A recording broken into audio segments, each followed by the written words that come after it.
Hello. Hello. सत्साई बहन जी। सत साई भगत जी। जी।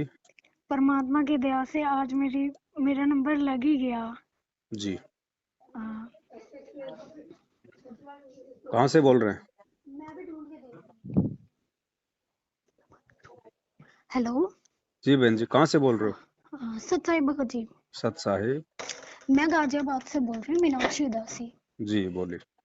हाँ भगत जी, मैंने दिवाली से पहले आपको मैसेज किया था शंका अच्छा। समाधान की पुस्तक के लिए। अच्छा। तो अभी तक मेरे पास ना पुस्तक नहीं आई है। अच्छा।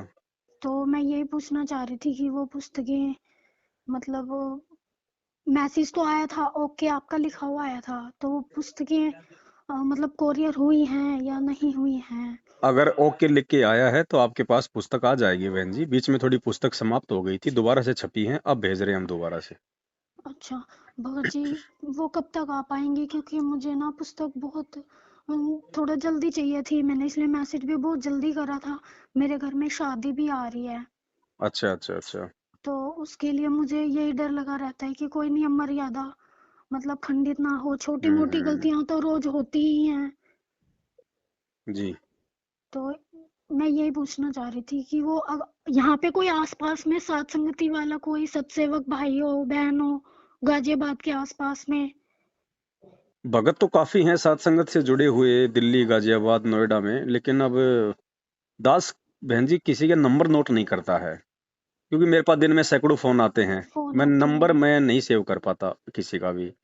और दूसरी बात, मैं इसलिए भी सेव नहीं करता क्योंकि मुझे किसी से कोई स्वार्थ भी नहीं होता कि भाई हाँ ये पैसे वाला है, ये अच्छे पद पोस्ट वाला है, इसका नंबर सेव कर लो, कल को काम आएगा। काम केवल हमारे परमात्मा आना हाँ, ये तो सही कह रहे हो है भगत ना। जी। तो मैं नंबर नहीं रखता बहन जी संगत में किसी का भी। ठीक है, जिससे भाई कोई मेरा काम पड़ता रहता है उनके मैं जरूर सेव कर लेता हूँ। अच्छा, यहाँ पे कोई आसपास में सात संगति होती हो दिल्ली में आपके या बुलंदशहर में होती है। बुलंदशहर में होती है? हाँ। बाकी तो पुस्तक आ जाएगी शंका समाधान की आपके पास, ऐसे कोई बात नहीं है। भगत जी, आप मुझे थोड़ा सा बस ये बता दीजिए कि जैसे मेरे परिवार में मेरे जेठ की लड़की की शादी है, जी। तो वो पास में ही रहते हैं, तो मतलब वैसे जा सकते हैं? जैसे मतलब मैं 2-4 मिनट को चली जाऊं, बस शक्ल दिखा के आ जाऊं उसमें किसी कोई को? दिक्कत नहीं है बहन जी, उसमें कोई दिक्कत नहीं है। परिवार में सुख दुख में शामिल होने के लिए गुरुजी ने कभी मना नहीं किया है। आप कहीं भी जाओ, देश विदेश में, पूरी दुनिया खुली है, लेकिन सिर्फ अपनी मर्यादाओं के साथ रह के जाओ। फिर आपको कोई भय नहीं है। जो गुरुजी ने जो मर्यादा बता रखी है ना, ना शादी विवाह में लेना ना देना है, ना किसी की शॉपिंग कराने में कोई सहयोग करना, ना किसी को कोई सलाह देना कि भाई चांदी के हाँ, बनवा ले, सोने के बनवा ले, ये करवा ले, वो करवा ले, इतनी तीड़ ले आओ, इतने कपड़े ले आओ। इन हमने चीजों से किसी तो भी मैं चीज दूर में हूँ। कोई सहयोग नहीं करना है। बाकी आप वहां हाँ, जाओ, आपका परिवार है, खाना खाओ, भोजन खाओ, बैठो, परमात्मा की चर्चा करो, सुख दुख की बातें करो, कोई दिक्कत नहीं है। लेकिन जहां पे ये कर्मकांड, रीति रिवाज, पूजा पाठ और बेकार की परंपराओं की जहां पे कोई बात आती है ना, हाँ वहां जी। पे बिल्कुल दो टूक जवाब दे दो कि भाई मैंने नाम दीक्षा ले रखी है, मैं इन चीजों से दूर हूँ, माफी चाहती हूँ। बस वहां कोई शर्मा शर्मी नहीं फिर। ठीक है भगत जी। बाकी कहीं जाओ बहन जी, पीहर में जाओ, ससुराल में रहो, अपनी सहेली के जाओ, कहीं जाओ, हमें क्या दिक्कत है। मालिक कहते हैं भगत कबीरा तेरी झोपड़ी गलकटियन के पास, जो करेगा सो भरेगा, तू क्यों भया उदास। हमें किस बात का भय है। हमें अपनी मर्यादाओं में रहना है। अब जैसे किसी आदमी को शुगर है हाँ जी। और डॉक्टर ने मीठा खाने के लिए मना कर रखा है, हाँ तो जी। डॉक्टर ये थोड़ी कहेगा कि आप शादी में मत जाओ, आप जी अपने ससुराल में मत जाना। डॉक्टर कहता कहीं भी जाओ, लेकिन भैया जो नियम है, मीठा मत खाना बस। ठीक है भगत जी। तो भगत जी, गुरु जी के नियम मत तोड़ना, बाकी चाहे फिर कहीं भी जाओ बहन जी। ससुराल वाले तो मेरे विरोध करते हैं, मेरे पति तो बहुत ही ज्यादा विरोध करते हैं। पर देखो मैं कर रही हूँ, ये परमात्मा की भक्ति संघर्ष है से बहन डटी जी, हुई हूँ। हाँ। इसी को कहते बाकी हैं संघर्ष। जो पीहर वाले हैं वो मान ही नहीं रहे। मैंने उनको बहुत समझाने की कोशिश करी। मेरी जो भाभी है, अभी सन 2020 में मेरे भाई की शादी हुई है रमणी से ही। हम्म। वो मुंडका से हैं, सन हम्म। 2004 से जुड़े हुए हैं। हम्म। मैंने अपने भाई को बहुत समझाने की कोशिश करी। वो कह रहा हाँ मैं समझ गया, तेरी बातों से लग रहा है, तूने हम्म। पवन के वीडियो देखे हैं, तू उसके चक्कर में मत फंस। वो अपनी डपली बजा रहा है, ये अपनी डपली बजा रहे हैं, कोई कुछ हम्म। नहीं है। उसने उल्टा मुझे ही पाठ पढ़ा दिया। उस दिन मुझे परमात्मा भी सपने में दर्शन दिए। परमात्मा मतलब मैं उनको दंडवत प्रणाम कर रही थी, तो उनका ध्यान मेरी तरफ नहीं था, वो किसी और को देख रहे थे और गुस्से से, मैं नाराज से मतलब बहुत मायूस से, उनका ध्यान कहीं दूसरी तरफ था, वो मुझे नहीं देख रहे थे। और मैंने उनको बोला 2-3 बार, जैसे दंडवत प्रणाम किया, तो वो मैंने उनको 2-3 बार बोला कि गुरुजी दंडवत प्रणाम, दंडवत प्रणाम, तो बोले हाँ हाँ हाँ ठीक है बेटा ठीक है। ऐसे करके उन्होंने छोड़ दिया। मैंने उसे बहुत समझाने की कोशिश करी, वो तो मानते ही नहीं है, आए दिन मुंडका में ही बैठे रहते हैं। देखो बहन, ये आत्म कल्याण का मार्ग है और परमात्मा ने साफ साफ कह रखा है कि आत्म कल्याण के मार्ग में ना तो भाई की माननी, ना अपने पति की माननी, ना पत्नी ने अपने पति की माननी, ना पति ने पत्नी की माननी, ना माँ बाप की माननी। ये आत्म कल्याण का मार्ग है। ये केवल परमात्मा के ज्ञान को आधार बना के देख के चलने से ही सफल होगा। दूसरी बात बहन जी, अगर आपने नाम लिया है तो आपको पता है कि परमात्मा का ज्ञान दुनिया से अलग है, शास्त्रों के अनुसार है, और दुनिया की हाँ जी। परंपराओं के जो है ये विपरीत है। तो संघर्ष बिल्कुल। तो इसमें होगा ही होगा है, नो डाउट। अब संघर्ष का सामना हमने आंखों में आंसू निकाल के नहीं करना, वो तो एक कमजोर आत्मा की पहचान हो जाएगी। संघर्ष का सामना हमने गुरुजी पे विश्वास करके करना है। अगर हम अपने परमात्मा के लिए 2 कदम आगे बढ़ाएंगे, सास ससुर की गालियां खाएंगे, अपने पति की मार या गाली खाएंगे, उनके ताने सुनेंगे, उनके व्यंग सुनेंगे, सहन करेंगे, तो परमात्मा उस भगत के साथ में रहेगा। हम पहले डर जाते हैं, ये हमारी सबसे बड़ी कमजोरी है। जबकि डरे हुए लोग वो हैं क्योंकि वो काल प्रेरित हैं, उनके ऊपर परमात्मा का हाथ नहीं है। और काल का सबसे पहला दाव क्या है इस परमात्मा की भक्ति से भगत को दूर करने का? दूर डर, करने का भय। डर। वो डराएगा, तेरे को घर से निकाल देंगे, तेरा ये हो जाएगा, तेरा कोई ठिकाना नहीं होगा, तू दर दर की ठोकर बहुत खाएगी।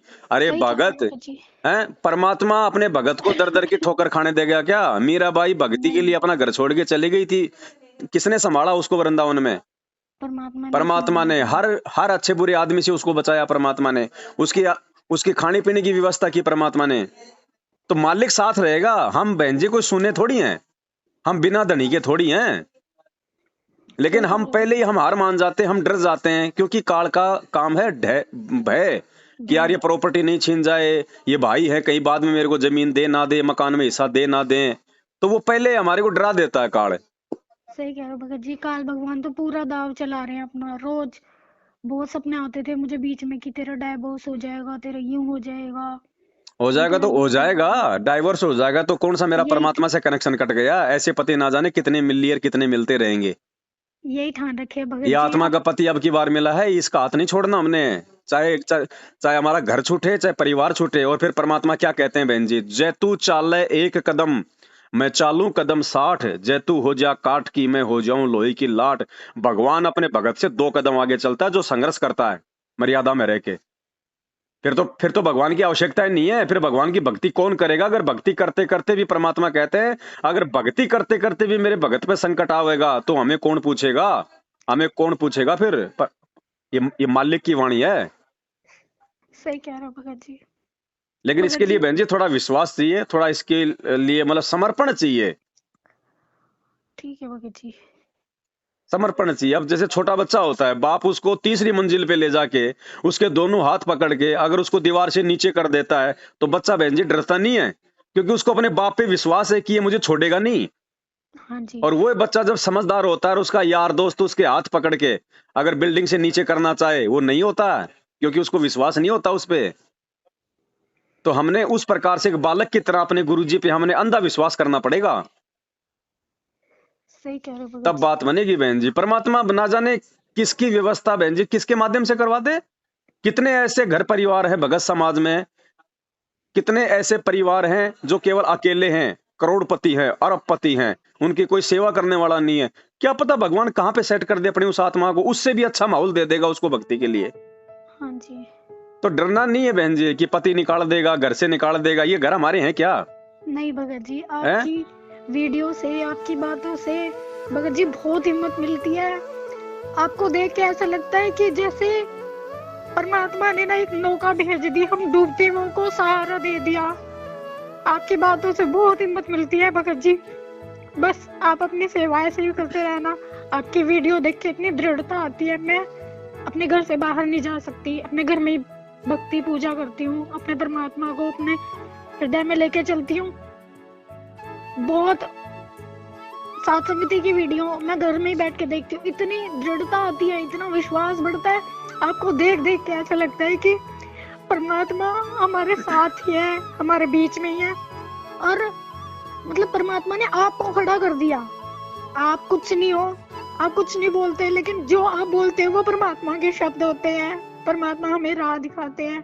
आप हमारी भक्ति की सांसें हो, जो भक्ति या जो हमारी श्रद्धा दम तोड़ रही थी, वो कहीं ना कहीं आपके सहारे परमात्मा ने जिंदा कर दी। कोई नहीं बहन जी, ये परमात्मा की मेहर है। और गीता जी में परमात्मा ने हमें यही तो पढ़ाया कि अर्जुन, बलवानों का बल और बुद्धिमानों की बुद्धि मेरे हाथ में है। तो भगत जी, बहन जी, इस 21 ब्रह्मांड के सभी प्राणियों का जो कंट्रोल है वो सतगुरु रामपाल जी भगवान के हाथ में है। आपका पति कोई भगवान से बड़ा नहीं है, आपके सास ससुर कोई भगवान से बड़े नहीं है। परमात्मा जब चाहेगा उनका वॉल्यूम अप डाउन कर देगा। जो आज का विरोध कर रहे हैं, कल आपको अपने हाथों पे रखेंगे, लेकिन उसके लिए हमने भी तो थोड़ा सा दृढ़ होना पड़ेगा। वो परमात्मा ने रखे या न रखे, बस परमात्मा साथ रहे, परमात्मा के चरणों में पड़े रहे, परमात्मा अपने चरणों से लगाए रखे, और कुछ नहीं चाहिए। बिल्कुल। मालिक ने कहा ना एक सत्संग में कि भगत को चाहे अपना कति सर्वनाश होता दिखाई दे, लेकिन तुम विश्वास करना एक बार अपने भगवान पे, वो तुमसे दूर नहीं है। गुरुजी ने कहा कि दो लाला जी आपस में लड़ रहे थे। एक ने कहा कि मैं तेरे बाट मारूंगा, दूसरा बोला मैं कौन सा ठाली बैठूंगा।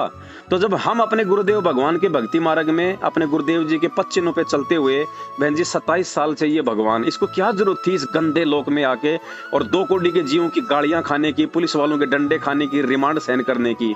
जब ये भगवान हमारे लिए इतना संघर्ष कर सकता है, तो हम नीच अपने आत्म कल्याण के लिए थोड़ा सा भी नहीं कर सकते? और वो थोड़ा सा भी कर लेंगे ना, तब बहन जी उसी समय वो परमात्मा हमारा साथ देगा। क्योंकि जो खुद अपने आत्म कल्याण के लिए जागरूक नहीं है, जो छोटी छोटी बातों पे संघर्ष ना करके अपने परिवार रिश्तेदारों से मिल के जो है समझौता कर लेता है, वो बहन जी कभी भी इस भक्ति मार्ग पे लंबी रेस का घोड़ा नहीं बन सकता। 2 नाव की सवारी का मार्ग नहीं है ये। आप हिम्मत रखो, परमात्मा साथ में है बहन जी, परमात्मा से बढ़ के कोई नहीं है। पता नहीं कब परमात्मा इनके दिमाग में क्या प्रेरणा कर दे और ये आपको परेशान करना छोड़ दें। बहुत सारे एग्जाम्पल ऐसे, जिन माता बहनों को घर में दीपक नहीं जलाने दिया जाता था, जिनको खुल के आरती नहीं करने दी जाती थी, लेकिन उन्होंने संघर्ष नहीं छोड़ा। तो गुरुजी ने क्या कहा कि उस घर में जब तुम भक्ति करोगे ना, संघर्ष में, उस भक्ति का प्रभाव, भले तुम मन ही मन में मंत्र जाप करो, मन ही मन में तुम आरती करो, तुम उस दबाव में, लेकिन उससे भी वो सूक्ष्म प्रभाव भक्ति का उस पूरे परिवार पे पड़ रहा है। जैसे आप अपने घर पे हलवा बनाओगी तो आड़ोस पड़ोस में महक जाएगी कि नहीं जाएगी? बिल्कुल जाएगी। आज नहीं तो 4 दिन बाद जब रोज महक जाएगी तो उनके मन में भी हलवा बनाने की प्रेरणा होगी कि नहीं होगी? बिल्कुल होगी। तो ऐसे ही आपके द्वारा उस घर में भक्ति करते रहने से, चाहे सुख में चाहे दुख में, परिवार के सभी सदस्यों पे असर पड़ रहा है, और उसी के चलते एक दिन वो शांत होंगे। और काल यही चाहता है, काल क्या करता है बहन जी कि ये भी भक्ति छोड़ दे, और इसके भक्ति करने से दूसरे प्राणी जो परमात्मा की शरण में आना, मतलब परमेश्वर के शरण में आने की जो प्रोसीजर जो वो तैयार हो रही है ना सूक्ष्म रूप से, वो भी रुक जाए। तो हमने ज्ञान से इन चीजों को समझना पड़ेगा। अगर हमने हार मान ली तो परमात्मा का काम जो है वो ठप हो जाएगा। फिर वहां पे हम अपना भी काम बिगाड़ेंगे, और जो हमारे माध्यम से जो दूसरे प्राणियों पे जो भक्ति का जो संस्कार बन रहा था वो भी नहीं बन पाएगा। और फिर दूसरी बात बहन जी, परमात्मा कहते हैं कि जब तुम शरीर छोड़ के जाओगे यहाँ से, तो काल तुम्हारी परीक्षा लेगा। 14 करोड़ यम के दूत आएंगे, तुम्हें लोभ देंगे, लालच देंगे, डराएंगे, धमकाएंगे। और जब हम यहाँ पे 2 कोड़ी के जीवों से डर रहे हैं, तो 14 करोड़ का सामना कहाँ से करेंगे? ये भी तो हमारा एक रिहर्सल करवा रहा है परमात्मा। है मालिक कहते हैं कि द्वार धनी के पड़ा रहे, चाहे धक्के धनी के खाए, 100 काल जग जोर ही पर द्वार छोड़ना। तो ये काल की तरफ से आपकी भक्ति छुड़वाने के लिए पूरा प्रयास है बहन जी। और ये देखो सबके साथ होता है, ऐसी बात नहीं है। आपको ये पारिवारिक समस्या है, तो किसी को आर्थिक समस्या है, तो किसी को ऑफिस वालों की समस्या है, तो किसी को रिश्तेदारों की तरफ से दबाव है, तो किसी को कोई शरीर का रोग है। सबको दिक्कत है, लेकिन परिस्थितियां अलग अलग हैं। और ये परिस्थितियां भगवान की जो है उस शरण में रहने से, परमात्मा से बार बार जो है दंडवत करके प्रार्थना करते रहने से ही शांत होंगी। दूसरा इनका कोई उपचार नहीं। बाकी आ जाएगी शंका समाधान की पुस्तक आपके पास में, परमात्मा ने उसमें और भी बहुत सारी बातें थोड़ा विस्तार से लिखवाई हुई है, आप देख लेना। इसीलिए मैं सोच रही थी वो आ जाती तो मुझे थोड़ी सी आसानी हो जाती है आगे। और भगत जी एक बात और पूछना चाह रही थी, मेरे हस्बैंड ना मुझे घर में खर्चे को पैसे नहीं देते हैं, मतलब बहुत कम देते हैं, चिटर पुटर में देते हैं डेली। हमारा मेडिकल स्टोर है। अच्छा। तो मैं परमात्मा का 10वें अंश का पैसा नहीं निकाल पाती। मैं मतलब डेली निकाल सकती हूँ फिर? कोई दिक्कत नहीं, जितना आपको देते हैं ना उस हिसाब से जितना आप जी निकाल सकती हो आप निकाल लिया करो। और ऐसी परिस्थिति में अगर नहीं भी निकल पाता है हाँ जी। तो भी वैसे तो कोई दोष नहीं होता है, क्योंकि मालिक अंतर्यामी है, परमात्मा को सारी स्थितियों का पता है। लेकिन फिर भी बहन जी परमात्मा ने हमारे को एक किसान का उदाहरण दिया था कि किसान चाहे कितना गरीब क्यों ना हो लेकिन वो बीज जरूर रखता है। हाँ जी। वो बीज की व्यवस्था जरूर करता हो, चाहे वो खुद खाए ना खाए अनाज, लेकिन बीज जरूर लाएगा, चाहे उधार में लाओ, चाहे मांग के लाओ, चाहे जो मर्जी लाओ। हाँ जी। तो 10वां अंश हमारा बीज है बहन जी। सुख दुख में हमें ज्यादा नहीं तो थोड़ा निकाल लो, 10% नहीं निकल रहा तो 5% निकाल लो। जी भगत जी, ठीक है भगत जी। अच्छा, दूसरा मैं कह रहा था बहन आपकी ऑडियो में डाल सकता हूँ अगर आपको कोई दिक्कत ना हो तो? ग्रुप में? हाँ, हाँ बिल्कुल भगत जी, क्योंकि बहन जी डालो। देखो अब आपको भी अगर मालूम पड़ा है इन बातों का तो देखो किसी न किसी की ऑडियो वीडियो सुन के मालूम पड़ा है। और कोई हाँ गलत भगत बात जी। हम कोई करते नहीं है बहन जी। अब इन्हीं नहीं चीजों भगत से जी, तो भक्तों में दृढ़ता और वो चीज आती है बहन जी। नहीं भगत जी, बहुत दृढ़ता आती है। आपको देख देख के तो ऐसे मतलब लगता है जैसे कोई मरता हुआ जीता है ना, इस तरीके से लगता है भगत जी। डाल देना, कोई ऐसी बात नहीं है। चलो ठीक ठीक है बहन जी, है ना? ठीक है भगत जी। सत सत सागर साई। सत सागर। जय हो बंदी छोड़।